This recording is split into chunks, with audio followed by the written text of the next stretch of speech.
નમસ્કાર, જય હિન્દ, જય ભારત. હું યુવરાજસિંહ જાડેજા.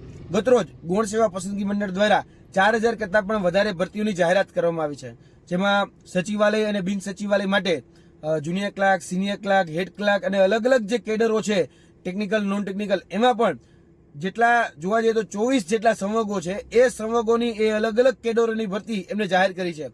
અને જે રીતે ગૌણ સેવાના સચિવશ્રી છે હસમુખભાઈ પટેલ, એ હસમુખભાઈ પટેલે જે પોતાનું કમિટમેન્ટ કર્યું હતું કે ઉત્તરાયણ પહેલા આ જે ભરતીઓ છે એનું નોટિફિકેશન આઉટ કરી દેશું, તો એમને પોતાનું કમિટમેન્ટ નિભાવ્યું છે. તો તમામ જે વિદ્યાર્થીઓ છે એ વિદ્યાર્થીઓ વતી અમે એનો ખૂબ ખૂબ આભાર માનીએ છીએ. અને જે બદલાવો અત્યારે આવી રહ્યા છે, જે પરિવર્તન અત્યારે ગૌણ સેવામાં આવી રહ્યું છે, એ પણ ખૂબ આવકારદાયક છે અને સ્વીકાર્ય છે. જેમ કે પરીક્ષા જે ફી હતી, એ પરીક્ષા ફી અત્યારે જોવા જઈએ તો 111 રૂપિયા જેવી ઉઘરાવવામાં આવતી હતી, પરંતુ હવે જે ફી છે 500 રૂપિયા કરવામાં આવી છે. જેથી કરીને હું એવું માનું છું કે જે ભરવા ખાતર જે ઉમેદવારો ફોર્મ ભરતા હતા અને જે બર્ડન એ ગૌણ સેવા ઉપર આવતું હતું, એ હવે નહીં આવે.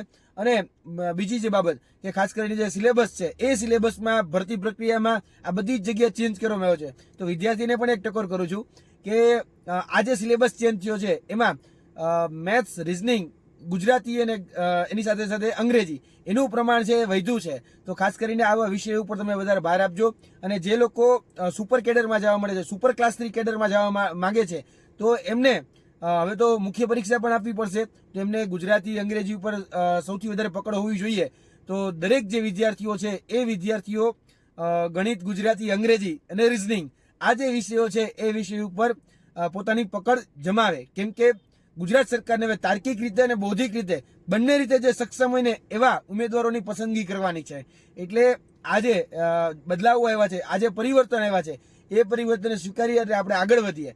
અને જે રીતે ગૌણ સેવા પોતાની જે છબી જે ખરડાયેલી અત્યાર સુધી હતી ભૂતકાળમાં, એને સુધારવા તરફ જ્યારે આગળ વધી રહી છે, ત્યારે અમે ગૌણ સેવાની સાથે ખભોથી ખભો મિલાવીને ઊભા છીએ.